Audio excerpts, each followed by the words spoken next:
Olá, irmãos da Igreja Batista em Vila das Belezas, aos amigos também que nos acompanham nesse tempo de pandemia através das redes sociais.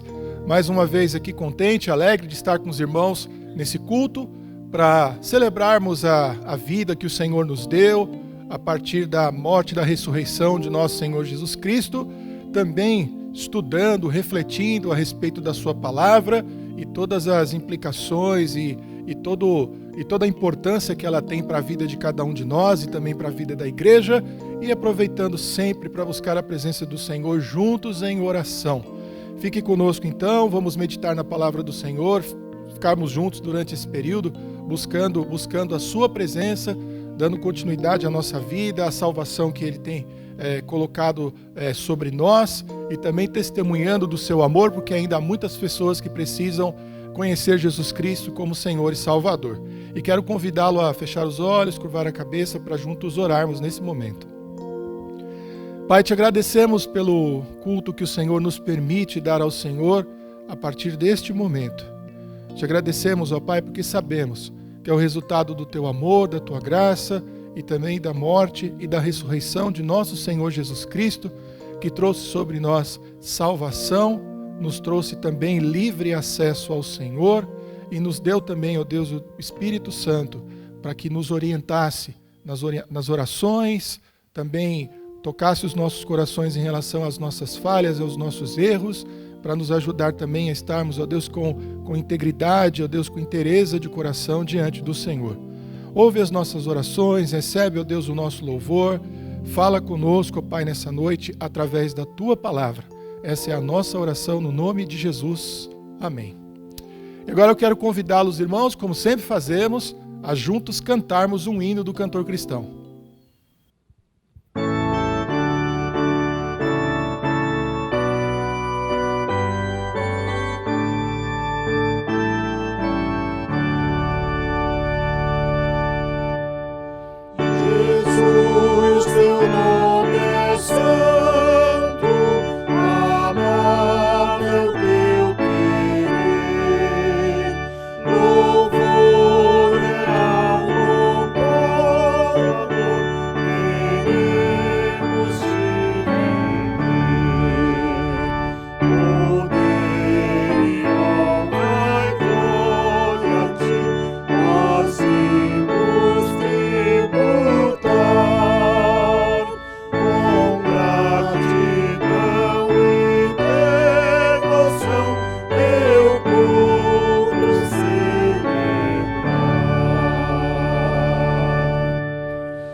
A nossa mensagem, a nossa meditação está baseada na carta que Paulo escreveu aos Filipenses, o capítulo 2, os versos de 1 a 18.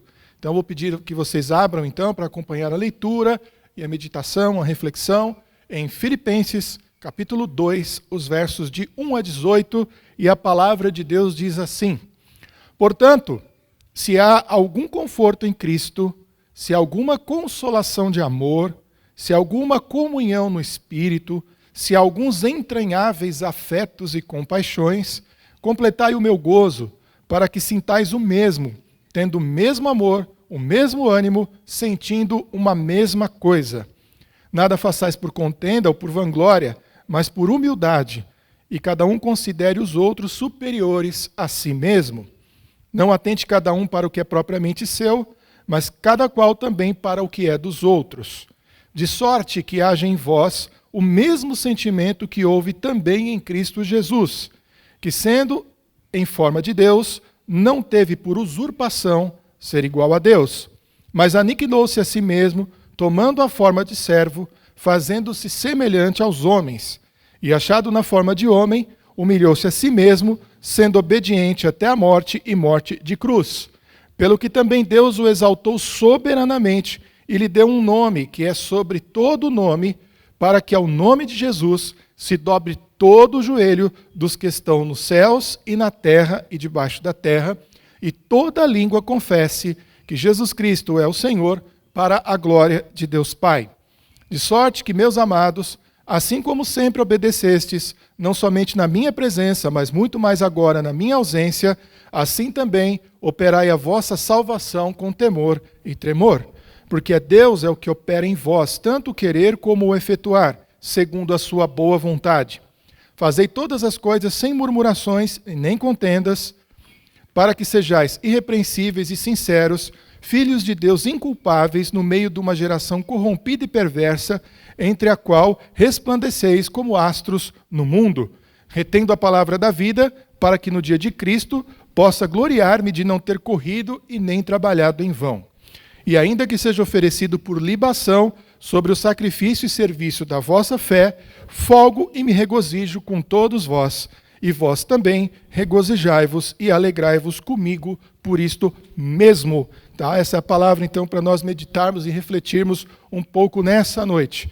Esse capítulo número 2 de Filipenses é um dos capítulos que muitas vezes causam aí tropeços nos concílios examinatórios para pastores, e muitas vezes é um capítulo também que é muito usado e muito visto e muito observado do ponto de vista da teologia, porque dentro da cristologia, dentro da doutrina a respeito de Cristo, do que a Bíblia nos ensina a respeito de Cristo, e é de fato o único documento realmente confiável que nós temos para conhecermos a vida de Jesus Cristo, e a doutrina e a cristologia é a Bíblia, não há outro documento, o restante são comentários e tentativas de explicar isso.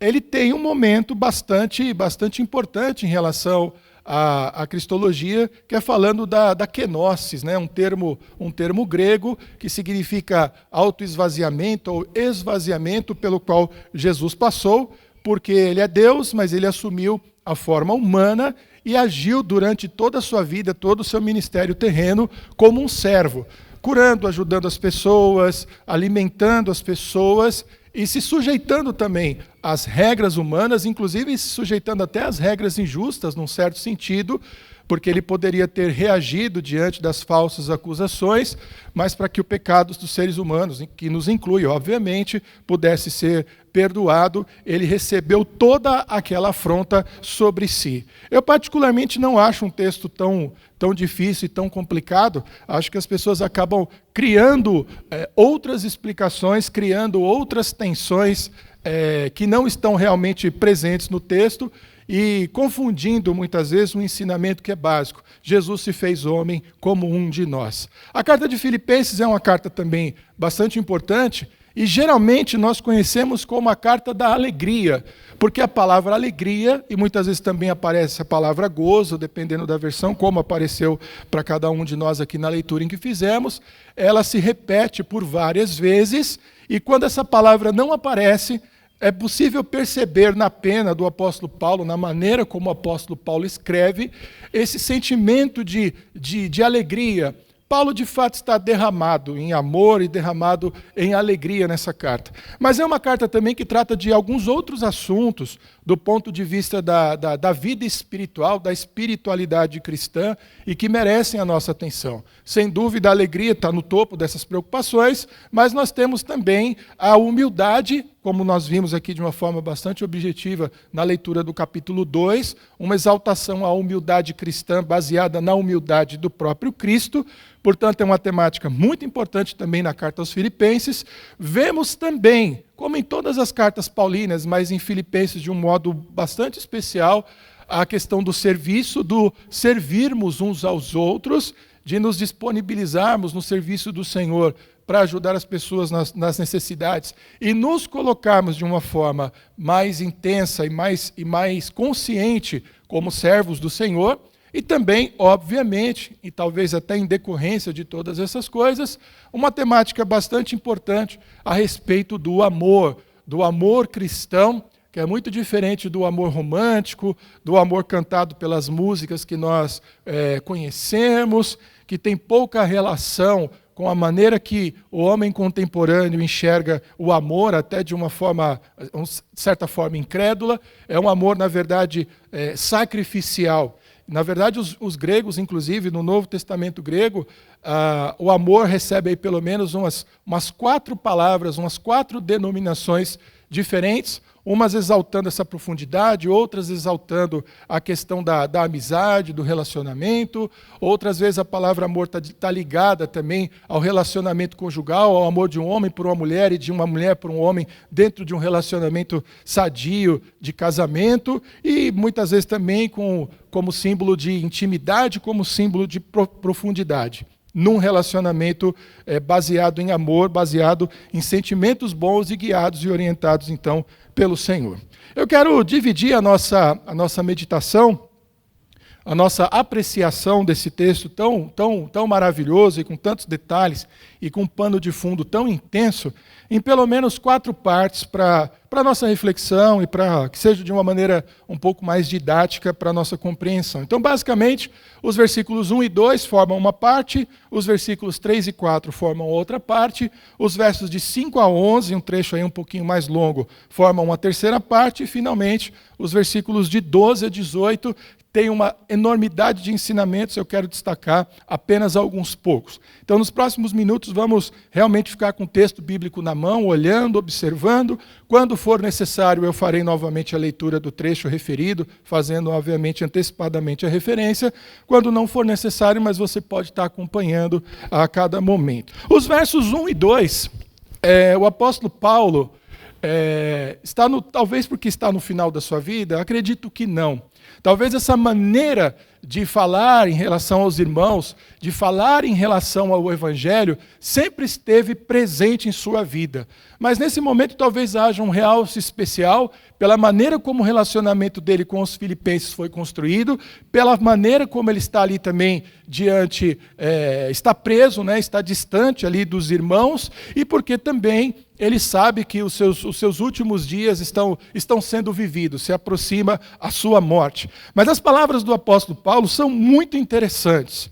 E elas, muitas vezes, elas passam despercebidas na nossa leitura, e por passarem despercebidas na nossa leitura, elas passam também como um componente, muitas vezes, desprezado da nossa vida cristã, da nossa espiritualidade, do nosso relacionamento com a igreja e com as coisas do Senhor. Olha que interessante, ele diz assim: se alguma consideração de amor, se alguma comunhão no Espírito, se alguns entranháveis afetos e compaixões, é o que ele diz no finalzinho do versículo 1, e é bastante interessante porque são palavras profundas expressando sentimentos exaltados no sentido cristão da palavra, de algo que move e de algo que comove o coração do apóstolo. É a palavra de Deus, é o exemplo de um apóstolo, é algo que deve ser também importante para nós.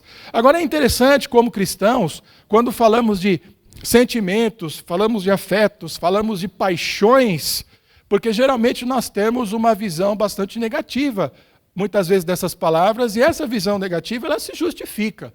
A palavra paixão, para quem conhece um pouquinho de grego, alguma coisa, sabe que ela vem de patos, a mesma palavra que vai dar origem à expressão patologia, que significa doença.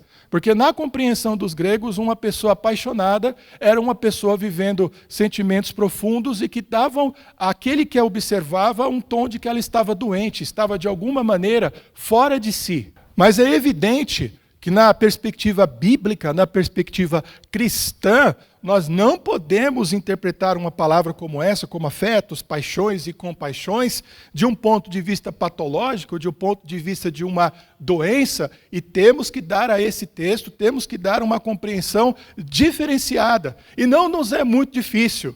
Falamos de alguém completamente envolvido no ministério, falamos de alguém que dedicou ali 30, 40 anos da sua vida à pregação do Evangelho, ao abrir igrejas, ao edificar pessoas, ao treinar líderes, ao tentar alcançar todo o Império Romano através da pregação, a ter oferecido a própria vida em louvor e como libação, como diz o texto aqui mais tardiamente, diante do Senhor. Portanto, é aquilo que move o seu coração. Olha que interessante. Nesse início, um texto que vai, obviamente, tratar de humildade, de nos entregarmos, ele coloca como fundamento essa alegria profunda, esse sentimento que toma os nossos corações, que nos consome, que nos envolve e que nos toma e que ocupa a nossa mente. Nesse sentido, tomando os devidos cuidados, a gente pode fazer um paralelo com as paixões humanas. As paixões humanas são destruidoras, mas esse amor e essa paixão e esse espírito que leva o homem a ter entranháveis afetos, como diz o apóstolo Paulo, pelo Senhor é algo que é absolutamente saudável. Então, quando alguém está apaixonado, a pessoa pensa o tempo todo na pessoa que é objeto do seu amor. Ela dedica o seu tempo, ela dedica o seu dinheiro, ela tem um batimento diferenciado no coração quando ela tem contato com aquilo. A gente precisa também se desviar dessa maneira extremamente emotiva, né? E que nós temos visto aí muitas pessoas, ou muitas denominações até, levando o Evangelho e muitas vezes encarando Jesus como um namoradinho, né? Como alguém ali de um amor, ali, quase um amor conjugal, num sentido bastante distorcido, ignorando e desprezando que Ele é o nosso Senhor e que Ele é o nosso Deus. Portanto, nós temos que separar, não é? Mas a paixão pelo Evangelho, o amor pelo Evangelho, deve ser algo que tome o nosso coração. Deve ser algo que leva o nosso coração a bater de uma forma diferente. Deve ser algo que ocupa os nossos pensamentos. Deve ser algo com o qual nós vamos usar o nosso dinheiro. Eu nem vou usar gastar do nosso dinheiro, mas investir ou usar o nosso dinheiro. Será aquilo que também nos levará a gastar tempo na presença do Senhor. Qual é a nossa relação com a palavra de Deus, por exemplo? Deve ser uma relação de amor. Porque muitas vezes temos dificuldade de fazer a leitura bíblica diariamente? Porque nós ainda não aprendemos a amar, ou digamos, num certo sentido, com todas as restrições que eu já coloquei aqui, nos apaixonar pelo texto. Ou seja, ter aquele desejo que nos leva a olhar o texto e a não mais olhar para o relógio. Eu costumo sempre fazer uma comparação. A gente fala muito de disciplina, e disciplina é uma das coisas que nós pastores temos que ter. Disciplina é algo que nós pastores temos que ensinar, e sabemos que sem disciplina nós não desenvolvemos nada, nós não aprendemos nada, nada vai para frente. Mas eu queria chamar a atenção para um outro aspecto, que é exatamente aquelas coisas que nós fazemos porque desejamos, porque amamos, ou pelas quais, entre aspas, somos apaixonados. A gente não escolhe o horário do dia, a gente não marca o horário para começar, a gente não marca o horário para terminar, e a gente tem que até, de alguma maneira, controlar o nosso tempo, porque senão a gente acaba gastando tempo demais com aquelas coisas. Eu acho que é desse sentimento que eu estou tentando tratar aqui. Eu acho que é disso que o apóstolo Paulo está tratando. Ele fala de um amor e de um afeto muito grande pela igreja e que o faz, lá mesmo preso, mesmo encarcerado, não parar de pensar nos filipenses, não parar de pensar em estar com eles. Então, o que ele pode fazer naquele momento? Ele pode escrever uma carta. ele sabe do que está acontecendo lá na igreja e ele diz, eu preciso fazer alguma coisa. Como eu não posso estar lá, vou escrever uma carta, mas eu preciso estar com aqueles irmãos, porque eu os amo, eu quero o bem deles, eu quero o crescimento deles. Eles fizeram bem por mim, nós somos um mesmo coração, nós somos um mesmo povo. Então é nesse sentido que ele se coloca e é nesse sentido que ele se mostra um exemplo bastante saudável do que nós cristãos precisamos ter. Aprendermos a amar ainda mais tudo aquilo que diz respeito ao reino de Deus, ao Senhor. Versículos 3 e 4. Ele estava preparando o coração daqueles irmãos para o que ele diria ali nos versículos 3 e 4, porque ele recebeu a notícia de que havia desavenças já conhecidas por nós dentro da igreja de Filipos e que estavam desestabilizando a igreja, estavam dividindo a igreja. E é muito interessante porque ele vai dizer exatamente que não pode haver contenda, não pode haver vanglória, tudo deve ser feito de forma humilde, devemos considerar os outros superiores a nós mesmos, devemos desprezar aquilo que é nosso para, de alguma forma, exaltarmos aquilo que é do outro, colocando nas entrelinhas aqui, como eu costumo fazer, a gente fazendo a leitura negativa do texto, ou seja, entendendo o que está por trás do texto, que eram exatamente as coisas contrárias a estas que estavam acontecendo naquela igreja. Ou seja, havia contenda, havia gente se vangloriando dos seus feitos, havia gente se exaltando e humilhando os outros, havia pessoas buscando o próprio interesse, e ele não queria de forma alguma que aquilo acontecesse naquela igreja, porque uma igreja cristã, ela não funciona assim. E a gente sabe que quando há contendas, há divergências, há insatisfações, mais tarde ele vai falar, por exemplo, de reclamações, de queixas, de murmurações, que isso tem uma capacidade de destruir a igreja, de minar a igreja de dentro para fora. É extremamente desanimador. Com o tempo as pessoas vão também sendo tomadas por aquelas ideias, vão também se desanimando. Então ele manda uma palavra bastante cirúrgica, no sentido de vamos cortar isso, vamos acabar com isso, exatamente nesse instante, não podemos adiar mais isso, porque isso pode ser extremamente prejudicial para a vida da igreja. Então você pega, né, esse pano de fundo de um homem que ama aquela igreja, de que ama o Evangelho, e sabe os motivos exatos pelos quais Cristo morreu, para que aquele povo pudesse viver em unidade. E de repente, por questões que são sem importância, sem relevância, ou por questões que não deviam fazer parte da vida da igreja, não deviam fazer parte da vida daqueles irmãos, daquelas famílias, a igreja começa a, de alguma maneira, desmoronar, a se desestabilizar, a apresentar rachaduras internas que podem ser fatais para a comunhão e podem ser fatais também para a obra para a qual Deus instalou aquela igreja ali naquela cidade, uma cidade bastante importante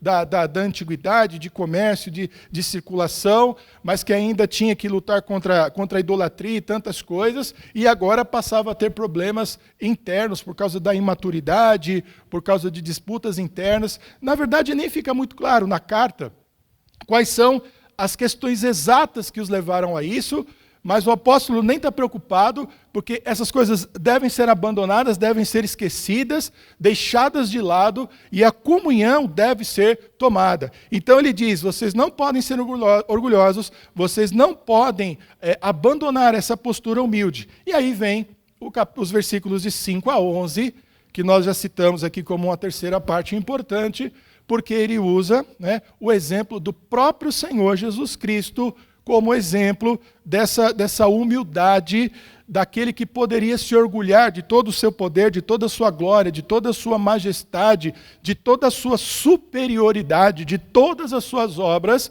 mas fez uma opção no sentido exatamente oposto, ou seja, de se tornar servos e de se humilhar diante de todos os outros. Quando eu citei a palavra kenosis, ela não vai aparecer, obviamente, na versão em português, mas o versículo 7 diz assim, mas aniquilou-se a si mesmo, tomando a forma de servo, fazendo-se semelhante aos homens, e achado na forma de homem, humilhou-se a si mesmo, sendo obediente até a morte, e a morte de cruz. Essa doutrina é tão importante que o apóstolo Paulo nos ensina, e que deve espelhar o nosso comportamento cristão no que diz respeito à humildade, que é a kenosis, ou esvaziamento de Cristo, basicamente é baseado nesses 2 versículos, e a gente poderia incluir também aqui os versículos 5 e 6. E ele simplesmente ensina o seguinte: Jesus é Deus e sempre foi Deus, de eternidade a eternidade. A Bíblia nos revela que ele é criador ou co-criador de todas as coisas que existem. Uma das doutrinas também que são muito difíceis de serem explicadas, ele também é a base que sustenta toda a criação, ele é o fundamento de todo o universo, mesmo não se identificando com ele, mesmo não podendo de maneira alguma ser confundido com todas as coisas que foram criadas. Mas Jesus sempre esteve presente, sempre esteve participando da criação, porque ele é Deus. Mas no momento específico da história, ele deixa toda a sua glória, todo o seu poder para se transformar, para se fazer como homem, como cada um de nós. E nunca é demais nos lembrarmos, pelo menos de alguns detalhes, a respeito da humanidade de Jesus. Ele nasceu de uma família, passou por uma concepção natalina, como são os homens nascendo. Ele foi criado dentro de uma família, teve mais irmãos, ele teve que aprender a falar, ele teve que aprender a ler, ele teve que aprender a escrever, ele foi para a escola. No momento oportuno, ele se torna um trabalhador, um arrimo de família, inclusive, trabalhando para o sustento da sua casa. Há um mistério a respeito de como foi a partir da morte de José, mas muito provavelmente ele morre quando Jesus ainda é jovem, e ele provavelmente assume a responsabilidade pelo cuidado material da sua família e o cuidado também dos seus irmãos mais novos. Ele comia, ele precisava comer, senão ele morreria de fome. Ele sofria também as restrições de um jejum muito longo. A gente vê isso, por exemplo, em Lucas 4 e Mateus 4.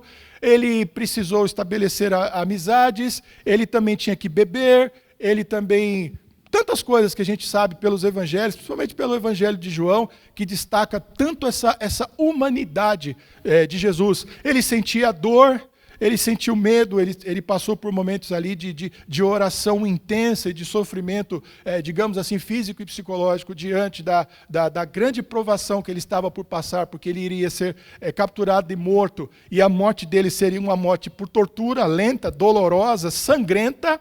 Então ele sentiu tudo isso, por isso ele pode ser solidário a nós. Solidário aqui num sentido bastante teológico, ou seja, ele sabe exatamente quem nós somos. Ele sabe exatamente a nossa dor. É por isso que um texto desse ganha uma conotação tão grandiosa.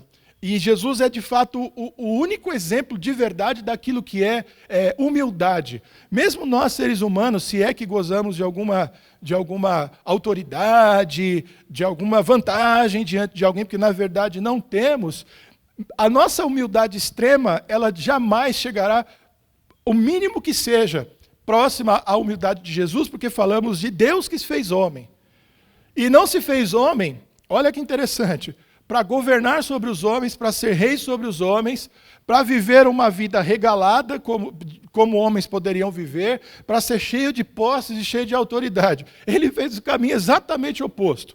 Nasceu numa família pobre, humilde, de uma cidade chamada Nazaré, que era desprezada, que não era nem considerada nos mapas da época. Foi Jesus quem colocou Nazaré no mapa, porque Nazaré era absolutamente desprezível para aquelas pessoas de tão pequenininha, de tão irrelevante que ela era, sob todos os aspectos, social, econômico e etc. Serviu talvez no máximo ali no primeiro século para fornecer trabalhadores para a reconstrução de uma cidade grandiosa, a 6 quilômetros dali, que é chamada Séforis.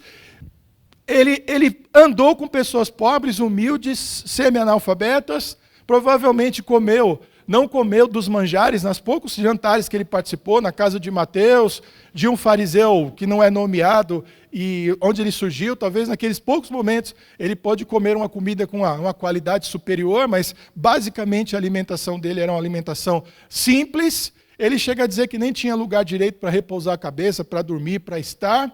As roupas que ele usava durante o ministério dele, fica evidente por textos como Lucas, por exemplo, que havia mulheres que forneciam material e costuravam para que pudessem vesti-lo, porque eram mulheres que já o serviam, mulheres que o ajudavam, reconheciam o seu poder dele como profeta, sabiam que ele era Deus, que ele era o Messias e que era ele que elas deveriam seguir.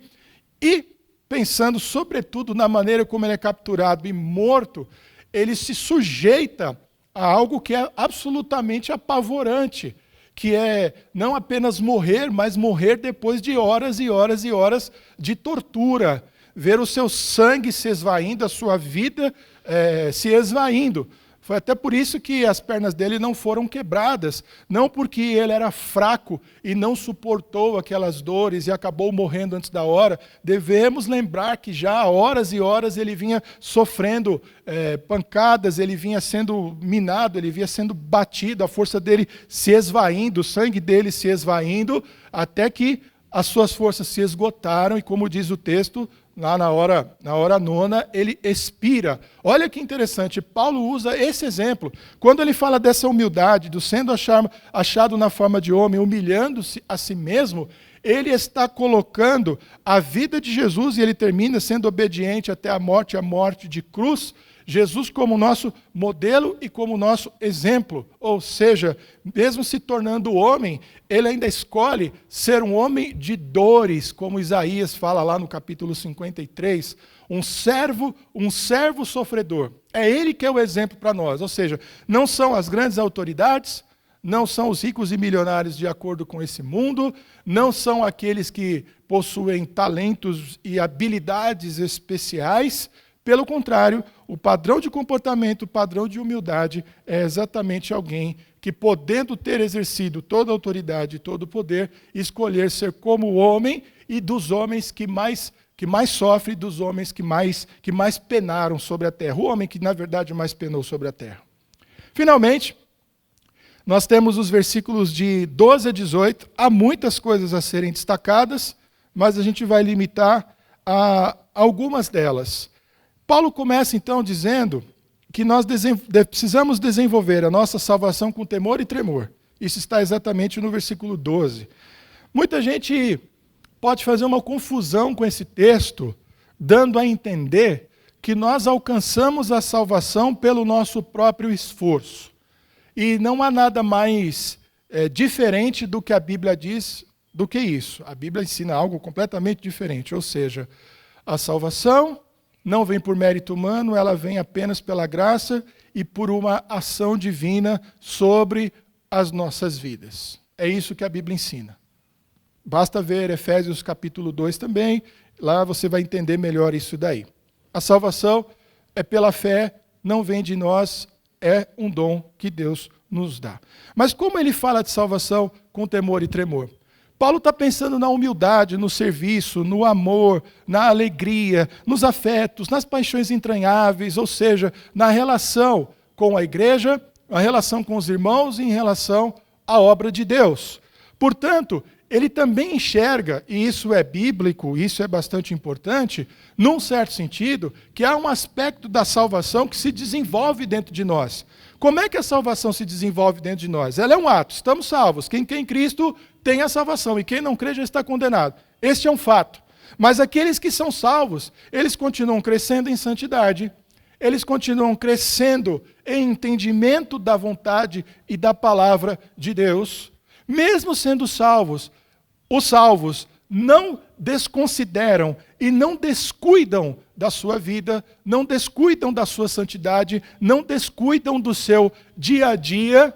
E como que, e eu digo isso muito entre aspas, é como se nós vivêssemos a cada dia no sentido de pensar que a salvação em algum sentido depende desse novo esforço. Não depende, mas aqueles que amam a Jesus e compreendem a salvação, levantam a cada dia com o objetivo de fazer a vontade de Deus, de conhecer a palavra de Deus, de conhecer mais um pouquinho a respeito de Deus, e não se descuidam. Ou seja, a garantia da nossa salvação pelo que Cristo fez por nós não é uma licença para pecar, não é uma licença para viver a vida do jeito que nós queremos. Por isso ele diz, desenvolvei ou vivei a sua salvação com temor e com tremor.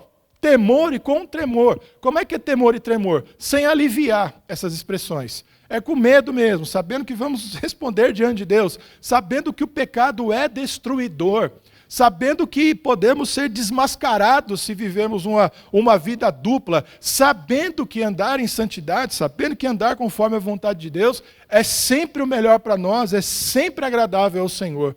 Por isso, a garantia da salvação não é uma licença para pecar, ela, pelo contrário, ela coloca sobre nós a obrigação de um cuidado pessoal ainda maior. Por isso o apóstolo Paulo diz, salvação com temor e com tremor. Ele também coloca, fazer as coisas, eu já tinha antecipado um pouquinho isso, sem murmuração e sem contenda. Versículo 14. Ou seja, a gente não fica reclamando. Por que a gente não fica reclamando? Porque a gente não está aqui para servir a nós mesmos. Porque os servos do Senhor, eles não escolhem o que querem fazer. Mesmo que a gente possa entender, por exemplo, alguns ministérios como mais nobres do que outros, à vista do Senhor, todos têm igual importância. Nenhum deles, por mínimo que pareça aos olhos humanos, pode ser desprezado.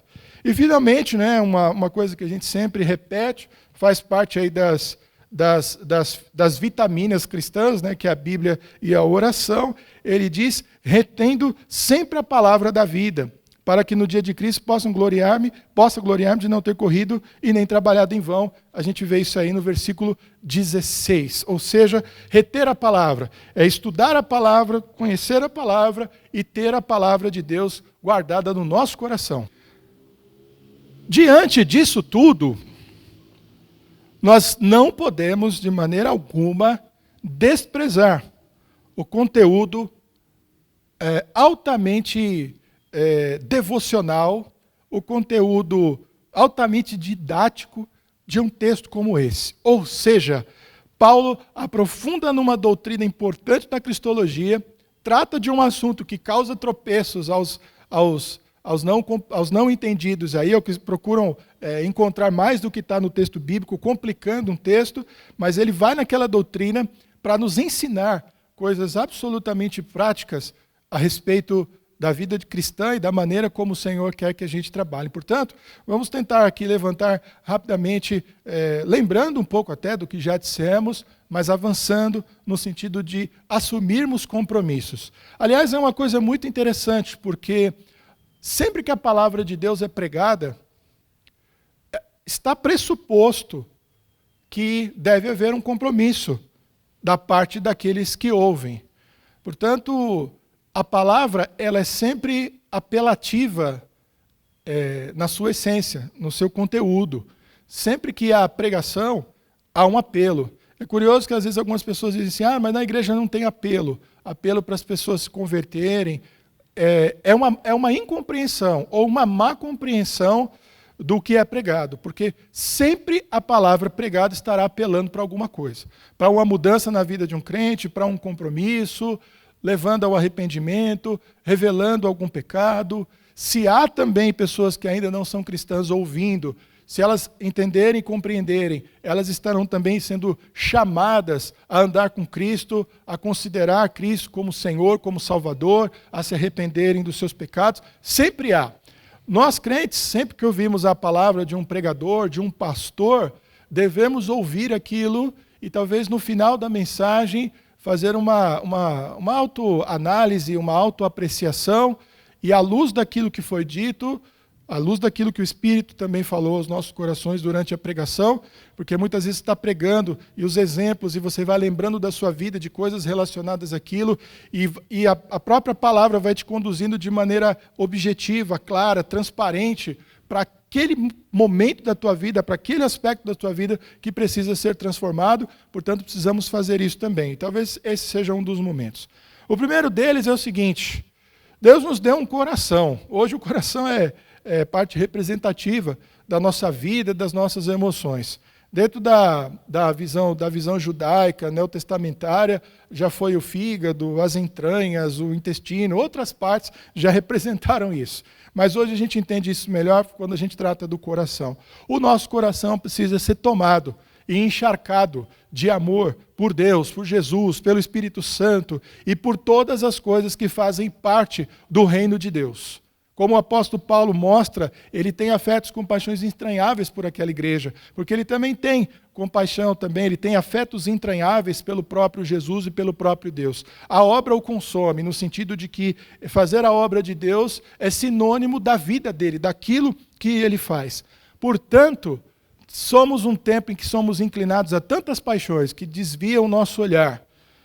São jogos, é a televisão, é a internet, é a rede social, é o excesso de cuidado próprio, não aquele cuidado bom, mas aquele cuidado que excede, porque está muito mais voltado só para a autoimagem, não para um cuidado no sentido da saúde, mas de começarmos a pensar nisso. O quanto amamos a Deus e o quanto amamos as coisas que são de Deus.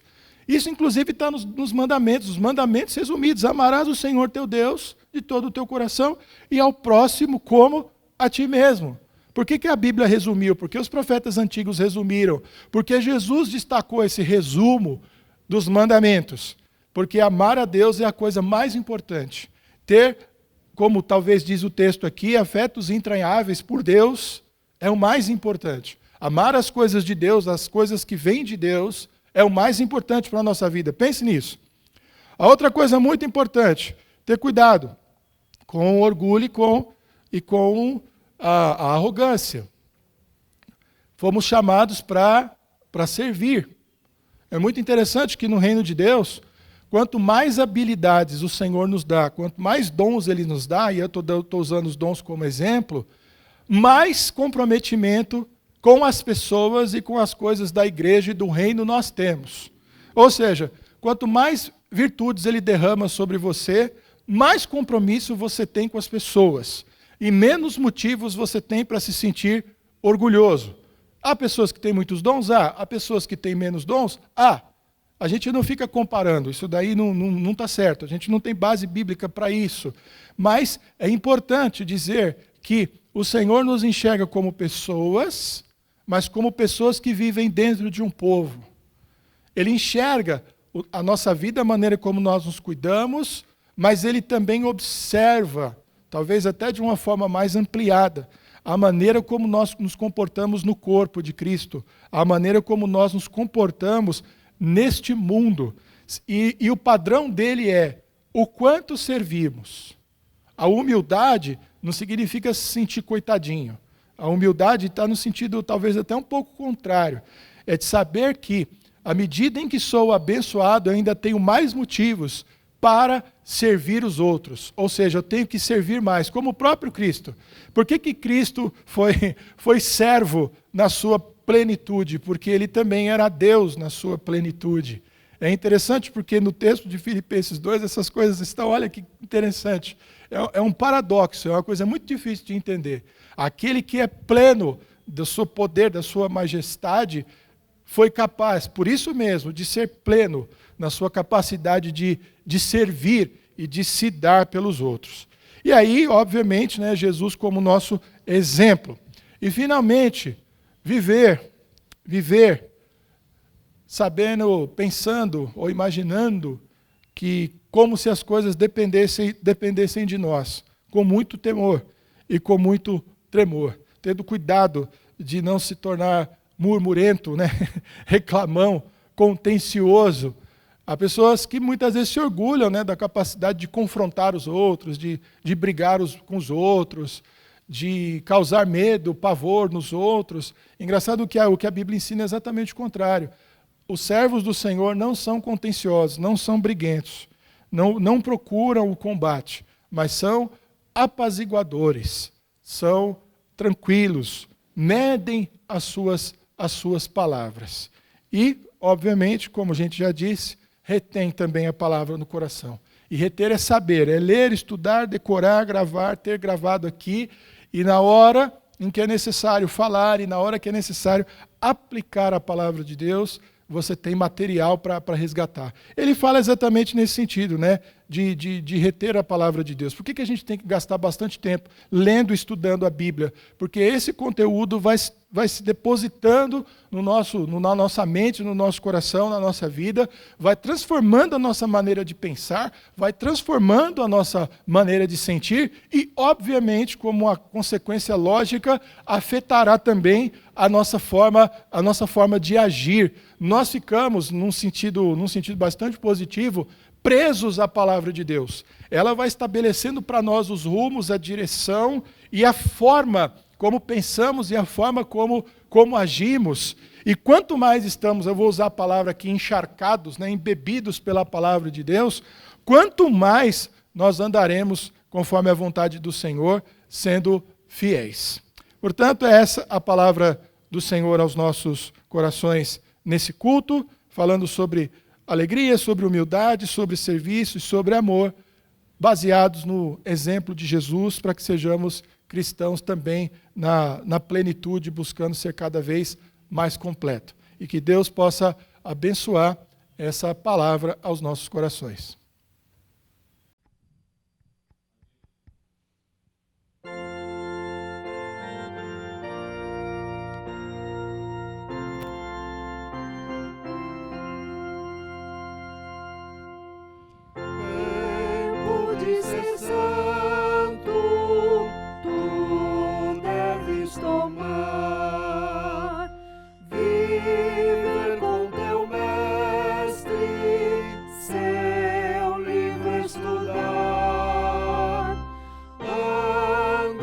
Seu povo e aos fracos valer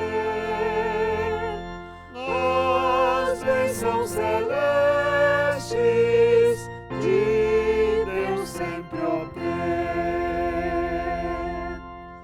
Tempo de ser puro, tu deves achar a só sempre orar.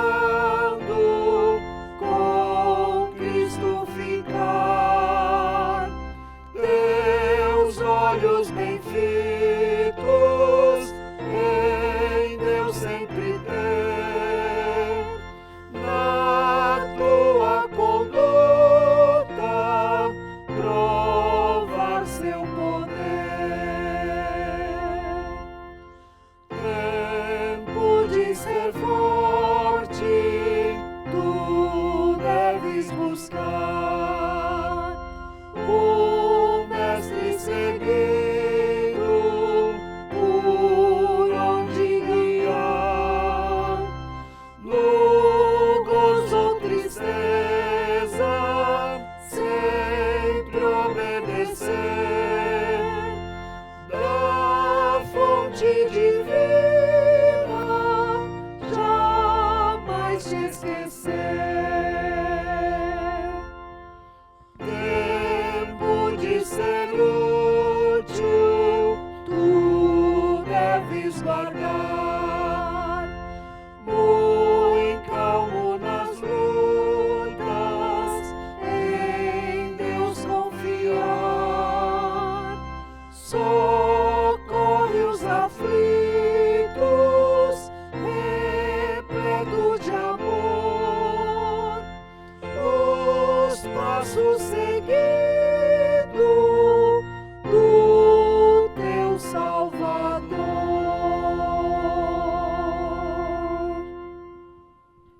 Qualquer música. Esse tempo de pandemia nos tem privado de uma série de coisas e a gente tem noção de todas essas privações, mas em momentos como esse nós lembramos de algumas específicas. A que eu estou me lembrando agora é de nós reunidos aqui, os irmãos reunidos na quarta-feira aqui na igreja, e depois do momento de reflexão da palavra, como fizemos agora, e de cantar hinos, nós nos sentarmos em grupos, às vezes 3, 4, chega às vezes alguns grupos a 5 pessoas, para fazermos os nossos pedidos. E é muito interessante a gente fazer pedido e ouvir um irmão querido, amado, que a gente conhece, que a gente confia, orando por nós. Eu acho que tem muita gente que despreza isso, despreza não no sentido de achar que não tem relevância, mas desprezar no sentido de não perceber o quanto esse momento é espiritualmente relevante, o quanto esse momento é espiritualmente especial durante o nosso culto, em que fazemos um pedido e alguém que nós amamos ali, um irmão nosso, ora por nós, citando o nosso nome, citando ali as nossas demandas. Infelizmente estamos aí privados, mas esperamos em breve poder ter esse momento aqui no culto de orarmos de maneira bem objetiva, bem específica por cada irmão durante um culto de quarta-feira. Nesses dias, então, de pandemia, nós temos pedidos que se repetem, devem ser lembrados constantemente, com relação à própria pandemia, orando ao Senhor para que ela possa terminar e encerrar. É exigido de nós também termos sabedoria, cuidado, asseio, sairmos só quando for absolutamente necessário, também resguardarmos, preservarmos a vida das pessoas que nós amamos. Muitas vezes não tememos a doença por nós mesmos, mas devemos temê-la pela transmissão, né? A transmissibilidade da doença em relação às pessoas que amamos. Temos os nossos irmãos aí nas frentes de batalha. Já são 3 meses já de isolamento, 3 meses e meio de luta contra a pandemia do coronavírus. Alguns irmãos já passaram aí por infecções. Infelizmente, alguns já perderam parentes por causa dessa doença. Irmãos também já se curaram dessas doenças e por isso também devemos louvar ao Senhor e agradecer. Nós temos também entre os pedidos que se repetem e devem se repetir em relação aos nossos irmãos idosos e aos irmãos também que estão passando por tratamentos de saúde que são mais prolongados. E ficar doente por mais tempo, o tempo prolongado, realmente é algo angustiante. Mas o que a gente observa na vida dos irmãos da igreja é que eles têm dado ouvidos à voz do Senhor, têm se mantido ligados às atividades da igreja e temos certeza que essa tranquilidade e essa paz, que inclusive os leva a dar continuidade ao seu cuidado, ao seu tratamento, é também reflexo da fé particular desses irmãos e também resultado das nossas orações, mas por fim, obviamente, é a própria mão do Senhor agindo na vida dessas pessoas que têm, graças a Deus, por Cristo, o coração aberto para as coisas que são de Deus. Temos aí também parentes de irmãos aí passando por momentos difíceis, por tratamentos de saúde também bastante difíceis. E uma oração também ligada à questão aí à pandemia é em relação ao nosso retorno. Não sei se você está orando pelo nosso retorno, eu tenho orado bastante. Às vezes as pessoas perguntam nos grupos, perguntam para a gente de maneira particular quando é que as atividades vão retornar. E eu fico muito triste de não poder ter uma resposta. E realmente a gente não tem. A nossa percepção é que isso deve se prolongar por bastante tempo. Quando nós retornarmos às nossas atividades, nós faremos isso de maneira bastante recatada, bastante tímida, não crescendo, observando, dialogando, conversando, ou seja, a gente vai voltar ao que chamam aí, já estão chamando de o novo normal, mas até a gente voltar talvez aí ao antigo normal, a gente ainda vai levar bastante tempo. Então, a gente tem que orar por isso, pelo nosso retorno. E o nosso retorno está ligado a tratamento, está ligado a uma vacina, a se encontrar uma vacina, e a gente ainda está numa fase que a gente percebe os cientistas, os médicos, ainda conhecendo a doença, ainda tentando entendê-la. Por isso, a gente também apela aí ao coração dos irmãos. Eu sei que é um momento de oração, mas vale esse apelo também, a termos bastante prudência com relação ao que falamos. Então, lá no começo tinha gente falando que, sei lá, chá de alho curava, bebida alcoólica curava, e coisas sem comprovação científica, sem base, né? A gente ainda está num momento assim bastante nublado e uma série de orientações. O que parece mais seguro é o cuidado mesmo, é o asseio, é o isolamento, é esse cuidado e a gente não tem, infelizmente, muito o que fazer. Muitos ainda serão contaminados, essa doença ainda vai continuar, infelizmente, se espalhando por aí, mas vamos fazer a nossa parte com bastante sabedoria e, como parte dessa sabedoria também, nos resguardarmos de informações que muitas vezes não tem muita base, não tem muito fundamento. Isso pode ajudar bastante também durante a pandemia, trazendo tranquilidade. A nossa postura deve ser, obviamente, como estamos dizendo aqui, uma postura de oração, uma postura de reflexão e de um desejo muito grande no nosso coração de que tudo isso possa terminar o quanto antes. Então, essa aí também é uma das nossas principais orações, dos nossos principais motivos de oração. Então, diante de tantos motivos de oração, que incluem, inclusive, intercessão e gratidão, quero convidá-los a orar nesse momento. Coloque os seus pedidos aí durante esse momento de oração também. Pai, nós agradecemos ao Senhor porque temos a oportunidade de buscar, ó Deus, a Tua presença pelos méritos de nosso Senhor Jesus Cristo. O Senhor conhece as nossas limitações, as nossas dificuldades, mas mesmo assim nos recebe, porque, ó Deus, arrependidos, nos colocamos, ó Pai, no nome de Jesus, diante do Senhor. Também humildemente, ó Pai, nos colocando de maneira direta, objetiva, aquilo que o nosso coração deseja. Mas acima disso, sabemos, ó Deus, que está a Tua vontade, que é boa, que é perfeita, que é agradável, de saber também que o Senhor conhece bem as nossas necessidades, o fundo do nosso coração, e sabe de coisas, ó Pai, da nossa vida que nós mesmos somos incapazes de reconhecer. E assim também, a solução perfeita, o direcionamento perfeito, vem da parte do Senhor. Portanto, ó Pai, queremos que, acima de tudo, a Tua vontade seja feita. Mas olha, ó Pai, os nossos pedidos, olha as nossas necessidades, e apelamos também, ó Deus, para a Tua misericórdia, ó Deus, para a Tua graça, ó Pai, que estão, ó Pai, disponíveis, ó Deus, para este mundo, disponíveis, ó Pai, para a nossa vida, e demonstradas, ó Pai, pela maneira como o Senhor nos tem conduzido, nos tem chamado, ó Deus, ao Evangelho, pela maneira como o Senhor tem cuidado de nós e também cuidado, ó Pai, dos nossos familiares. Abençoe a vida, ó Pai, dos enfermos, ó Pai, da nossa igreja, de pessoas, ó Deus, que nesse momento estão passando por tratamentos prolongados. Peço que o Senhor mantenha em seus corações, ó Deus, a fé que é necessária e suficiente, ó Deus, para mantê-los, ó Deus, apegados ao Senhor, mas também, ó Deus, para cuidarem das suas próprias vidas, para, de alguma maneira, darem continuidade aos tratamentos médicos, a se disciplinarem também, e guarda, ó Deus, a mente, o coração, ó Deus, e o corpo, ó Deus, de cada um desses irmãos que estão passando por tratamento. Há muitos parentes também de irmãos da nossa igreja passando por dificuldades de saúde, e temos, ó Deus, esse privilégio de poder orar, ó Deus, por essas vidas, de interceder por eles, rogando que o Senhor, ó Pai, também estenda a sua mão poderosa, ó Deus, e que cura e que salva na direção dessas vidas, rogando também que aqueles que ainda não têm Jesus Cristo como Senhor e Salvador possam ouvir, ó Deus, da pregação do Evangelho, da boca, ó Pai, desses irmãos, ó Pai, da nossa igreja, que são seus parentes, e que já tiveram, ó Deus, já receberam Jesus Cristo como Senhor de suas vidas.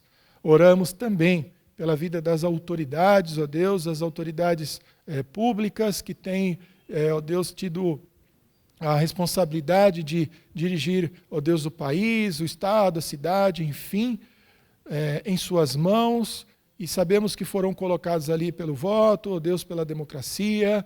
Sabemos que o Senhor também é quem, ó Deus, instituiu, ó Deus, as autoridades humanas, as autoridades civis, e por isso rogamos ao Senhor que direcione essas vidas. Há muitas tensões no mundo, há muitas tensões também no nosso país, por questões políticas, por questões econômicas, por corrupção, por desmandos, por incompetência, ou muitas vezes até, ó Deus, pela simples incapacidade de resolver problemas, ó Deus, que são grandes demais, até mesmo para que as autoridades, com o máximo de autoridade, possam resolver.